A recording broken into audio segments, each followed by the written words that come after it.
الشما ويا جولي عرا الشما ويا جولي عرا خنوتي جيساني اي بتيسان عرا بقسنين جاي خالقني وامارا بقسنين جاي خالقني وامارا بقى بفهمتن تنتين جوليني dargaggoon keenyaa fi dhiira dubartiini isiniif gammanne guddaanis gammanne xiqqaanis gammanne eebbateessan dhufne darajaa gurguddaa isiniif hawwiine darajaa gurguddaa isiniif hawwiine.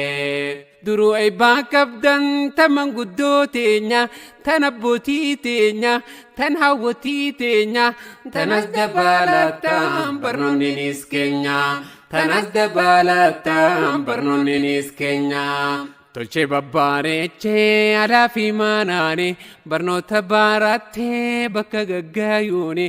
Konooni eebbiifnaa murnuma murnaani guyyuma guyyaani ganduma gandaani ispiidii ammaatiin ittuma fufnaani ammatti dhaqqabnaa ganda kaanii kaanii ammatti dhaqqabnaa murna kaanii kaanii walumatti dhaabnee ayyaanatti foofna eebba ijoollee teenyaa hundatti argamna isiniif gammanna hamiletti goona boruu ilmaan keenya arruma tolfanna boruu ilmaan keenya arruma jaarranna.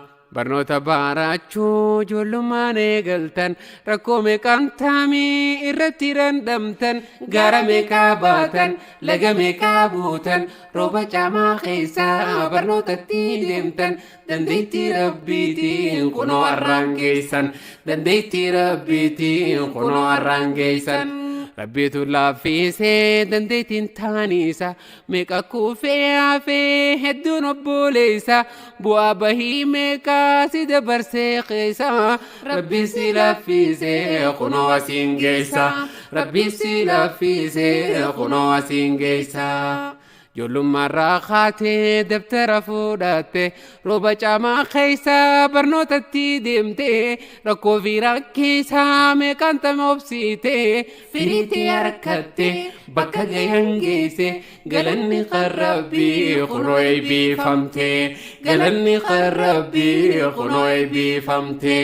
Kunoo warra guyyaa kan kee ta'e eebbifamtee kunoo namni siif wal gahe kan hiriyaas ta'e alii ollaas ta'e xiqqaa fi guddaanis eebba sitti too'e xiqqaa fi guddaanis eebba sitti too'e. Arra guyyaa baafitti fuutu tajaajiluudhaaf hawaasa kee guutu rakkoo isaa furtu quuqarraa buqqaaftu dhimma isaa baasuuf waadaa kan nuuf seentu dhimma isaa baasuuf waadaa kan nuuf seentu.